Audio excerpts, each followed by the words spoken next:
Bonsoir à tous. Je remercie encore l'université pour son invitation et à vous tous d'être présents ce soir. Donc nous parlons principalement ce soir de la possibilité, des modalités pour permettre aux citoyens de contribuer à l'élaboration des politiques publiques, à l'élaboration des lois. Et c'est évidemment un outil absolument essentiel en matière de protection de l'environnement, de protection climatique, mais également un droit, comme on l'évoquait à l'instant, notamment sous le cadre de la Convention d'Aarhus et également droit belge. Quant à moi, je voudrais compléter cette approche par un autre angle qui est celui de l'accès à la justice des citoyens.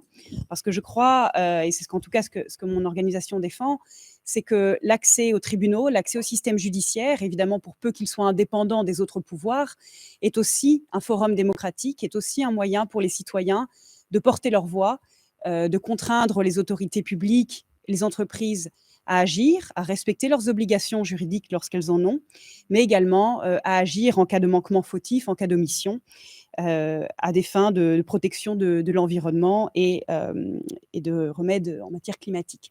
Vous avez sans doute déjà entendu parler des affaires climat qui ont été portées en Belgique, en France, en Irlande, aux Pays-Bas et dans d'autres pays du monde, qui ont justement permis à certains citoyens, principalement des jeunes citoyens, de porter une voix, voire un cri de désespoir face à l'inaction, selon eux, des dirigeants, des gouvernements en la matière.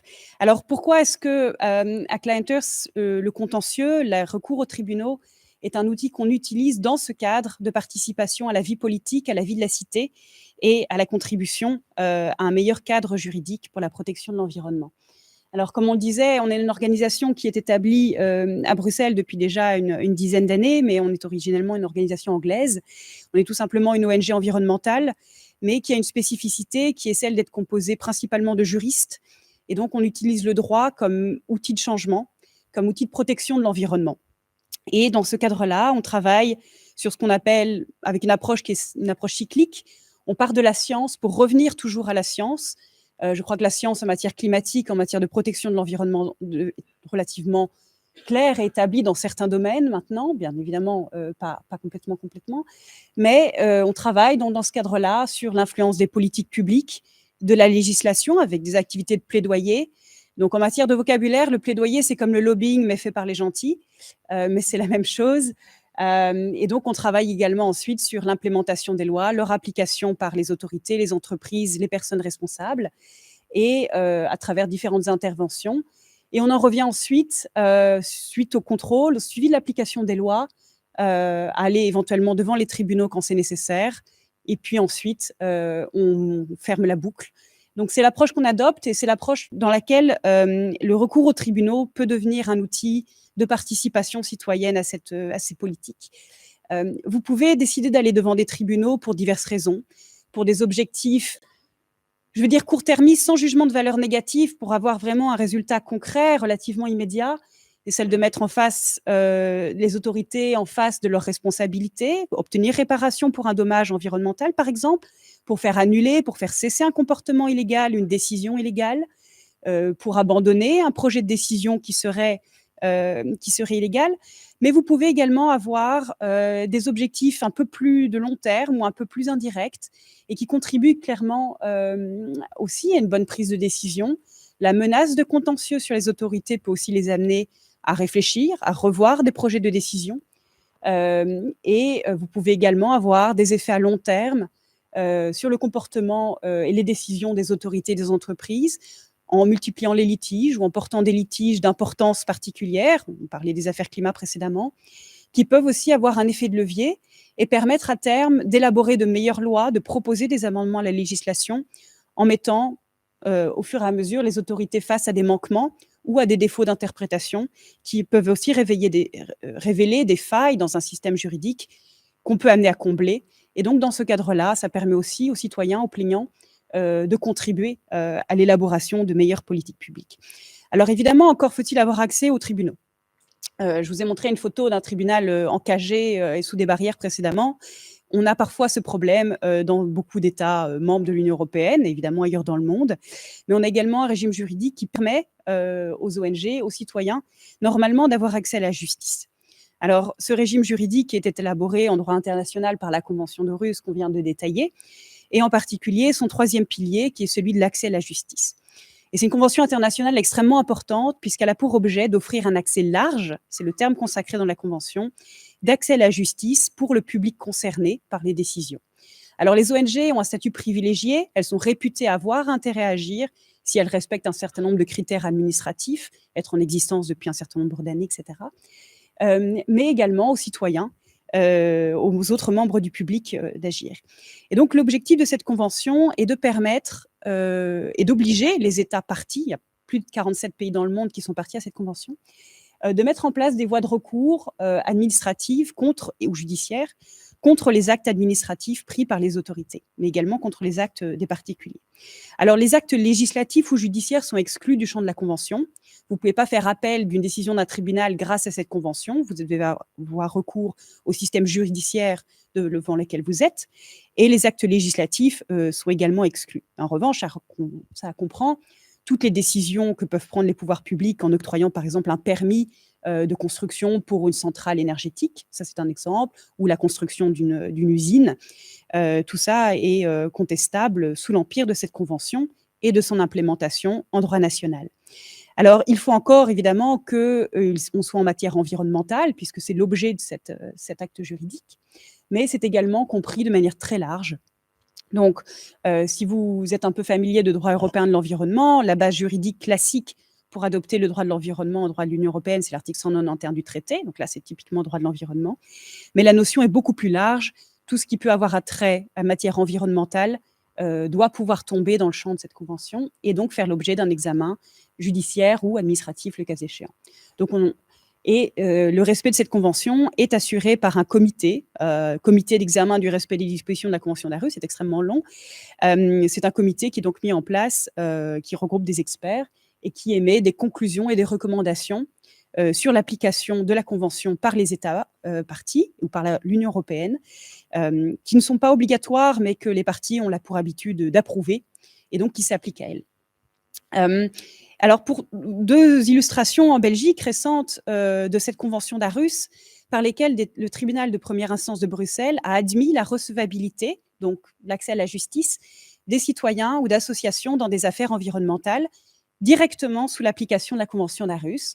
Donc l'affaire climat, mais également donc l'affaire Kreynes contre la région de Bruxelles-Capitale et Bruxelles Environnement, que vous connaissez peut-être moins. Ça, c'est une affaire qui a été portée par 5 résidents de Bruxelles et Clienters dans matière de qualité de l'air, donc avec pour objectif de demander à la région de Bruxelles-Capitale d'adopter un plan de qualité de l'air qui soit satisfaisant, qui réponde aux exigences de la directive européenne, et surtout de mettre en place des stations de mesure de qualité de l'air à des endroits stratégiques de la ville, pas seulement au milieu d'un parc, mais également à Arlois, par exemple, ce qui semblait un peu plus opportun, parce que la région était en manquement. Donc, on a fait des recours judiciaires.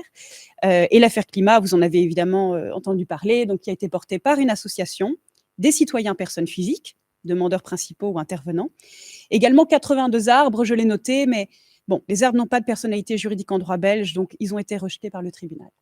Mais dans les deux cas, dans les deux affaires, le TPI de Bruxelles a jugé ces associations, 6 citoyens, recevables parce qu'il a interprété le droit belge, les articles 17 et 18 du Code judiciaire, qui sont les articles judiciaires importants pour avoir un intérêt à poursuivre une action en Belgique, sous l'empire de la Convention d'Aarhus, et donc sous cette lumière qu'il faut avoir un accès large à la justice. Et donc, les actions en responsabilité, sous le fondement de l'article 1382 du Code civil, ont été jugées recevables dans ce cas-là. Alors, ce qui est intéressant, c'est que le tribunal a à chaque fois distingué les personnes physiques des ONG, puisque de nouveau, sous l'empire de la Convention, on a deux critères.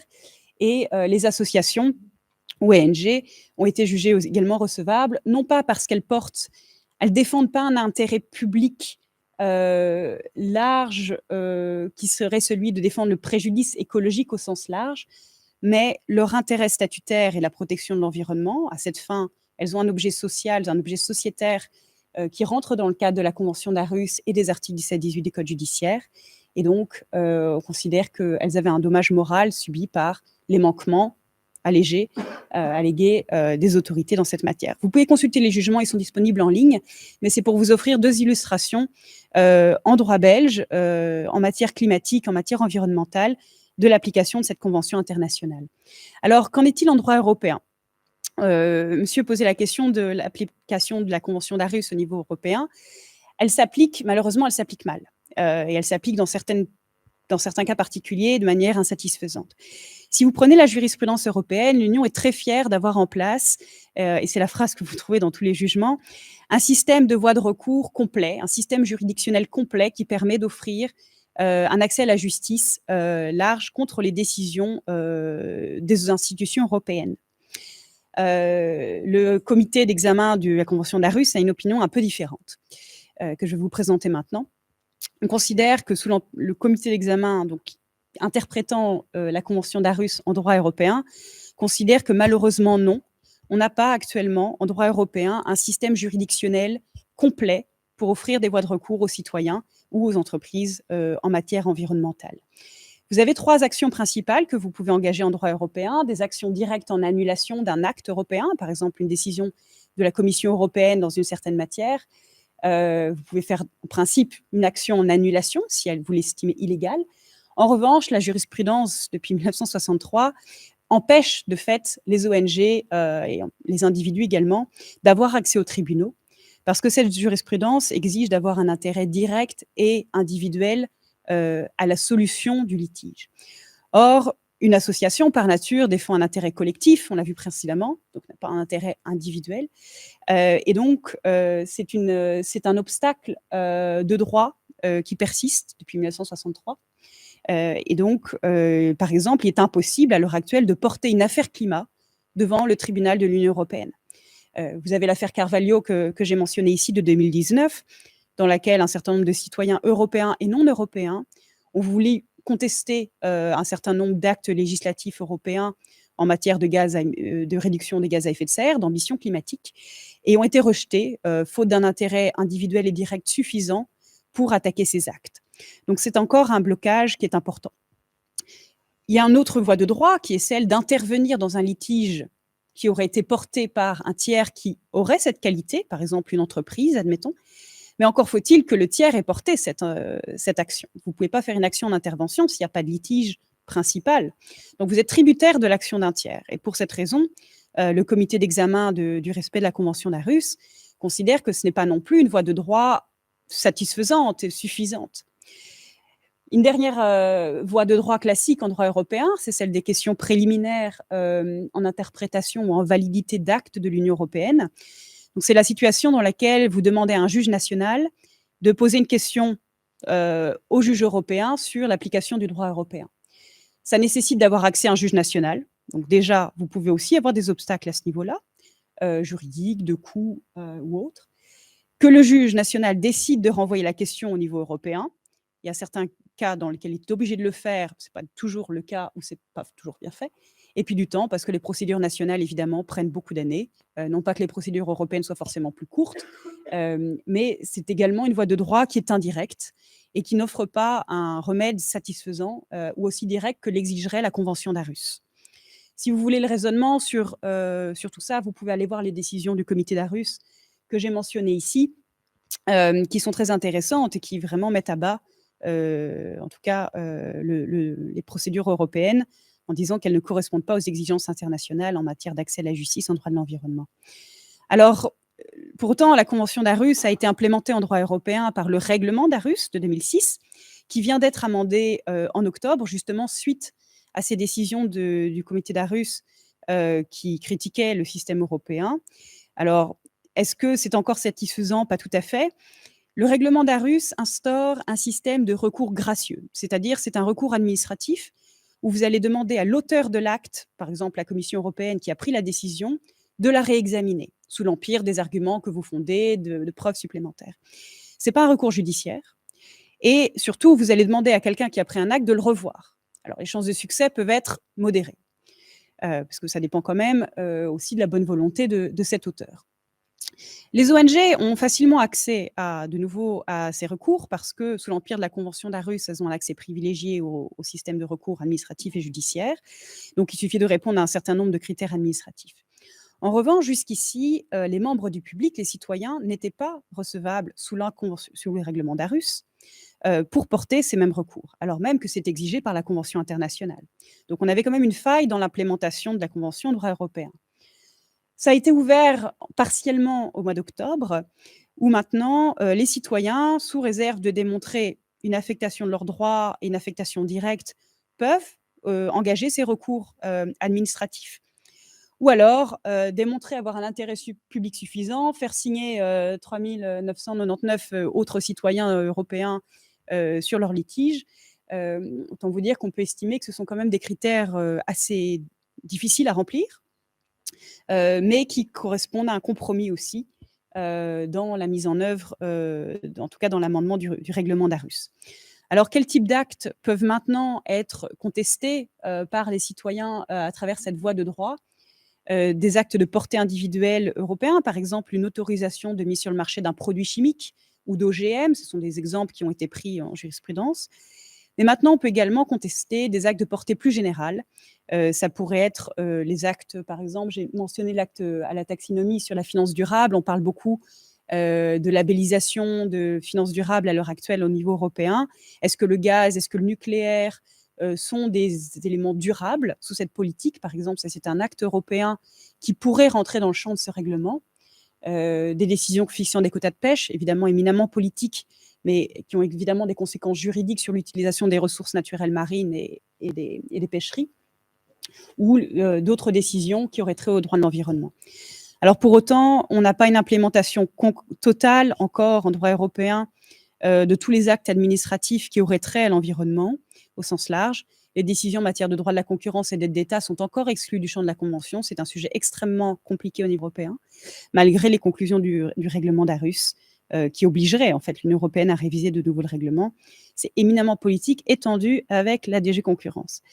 Alors, il y a encore des choses qui vont être à voir avec ce nouveau régime. De nouveau, c'est uniquement un recours gracieux. Ça n'ouvre pas encore un recours judiciaire pour les citoyens, pour les ONG aux tribunaux européens. Donc ça, c'est encore un manquement, on trouve au niveau de l'implémentation. Tous les actes ne sont pas encore attaquables. De nouveau, le standard pour qu'un citoyen puisse avoir accès à ces procédures est très haut. Et puis, il faut aussi voir quelle est l'ambition et la motivation des auteurs des actes pour réviser leurs propres décisions et l'étendue des contrôles judiciaires. Si votre requête en réexamen est rejetée, vous avez pour le coup accès aux tribunaux parce que vous recevez une lettre de rejet, une décision individuelle qui vous affecte personnellement, qui vous permet que vous pouvez attaquer devant le tribunal européen. La difficulté là, c'est que le tribunal européen, à l'heure actuelle, ne va pas examiner la légalité de l'acte que vous vouliez attaquer, la décision d'origine que vous contestiez, mais va seulement examiner la légalité de la lettre de rejet que vous aurez reçue et que vous attaquez directement. Donc c'est aussi encore une étape supplémentaire et un contrôle uniquement très indirect de l'acte de base qui vous intéressait à l'origine et qui était celui qui vous posait problème. Alors, voilà, c'est pour justement vous dire qu'on a encore un système juridique, on a un système judiciaire qui est quasi complet au niveau européen. On a une convention internationale qui s'applique en Belgique, qui s'applique dans d'autres pays, qui permet aux citoyens, aux ONG de porter des actions judiciaires. Mais il y a encore des choses à améliorer, on a encore des failles, on a encore des vides qu'il conviendrait de combler pour pouvoir vraiment permettre d'offrir aux citoyens un panel d'outils qui leur permettent vraiment de participer à cette vie de la cité et améliorer la protection de l'environnemental, là où les autorités publiques ou les entreprises sont en défaut. Alors, si vous voulez aller plus loin, on a publié un petit guide qui reprend toutes ces procédures, qui explique les bases juridiques de tout ça. Si vous êtes juriste ou intéressé, il y en a toute une pile là, donc n'hésitez pas à venir les chercher à la fin de l'amphi. Tout doit disparaître. Mais c'est également disponible en ligne. J'attire juste votre attention sur le fait que ce guide a été mis à jour en février 2021.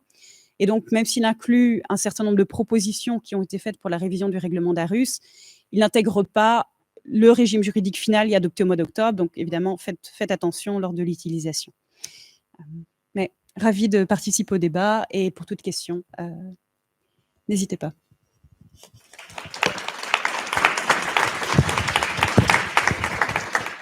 Est-ce qu'il y a une ou deux questions vraiment précises sur ce qui est dit? Oui, monsieur?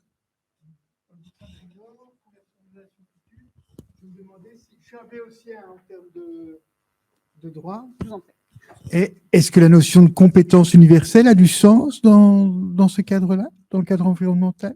On pourrait imaginer qu'en Belgique, il y ait un procès par rapport à quelque chose qui soit passé en Amazonie ou autre? Oui, alors juste pour, peut-être pour tous, de manière très, très simplifiée, effectivement, la notion de compétence universelle permet à un tribunal d'un pays de juger des faits qui se seraient passés dans un autre pays du monde. C'est effectivement une notion qu'on retrouve en droit pénal international et en matière criminelle. Heu, à l'heure actuelle, à ma connaissance, ça ne s'applique pas en matière environnementale. En tout cas, je n'ai pas connaissance, de jurisprudence en cette matière. C'est quelque chose qui pourrait faire l'objet de réflexion. On a déjà du mal à avoir une compétence nationale pour les litiges nationaux, mais c'est effectivement, quelque chose qui, vous savez, c'est un peu ces notions très générales, qui ont un intérêt à la fois philosophique et politique à peut-être explorer. Mais c'est vrai que nous, on se concentre déjà sur l'application du droit existant qui est déjà extrêmement défaillante. Et d'ailleurs, on comprenait mieux le titre de votre exposé quand on vous écoutait, obstacles procéduraux. Hein. Il y a pas mal d'obstacles, effectivement. Alors évidemment, j'ai traité que des conditions d'accès aux tribunaux sur le plan du droit, des critères que je vais appliquer pour laisser les citoyens passer.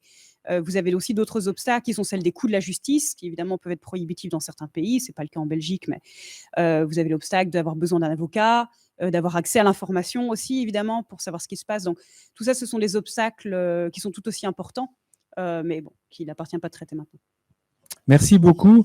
Donc, le document, il est ici et à la fin de la conférence, n'hésitez pas à venir en prendre un exemplaire si vous êtes intéressé.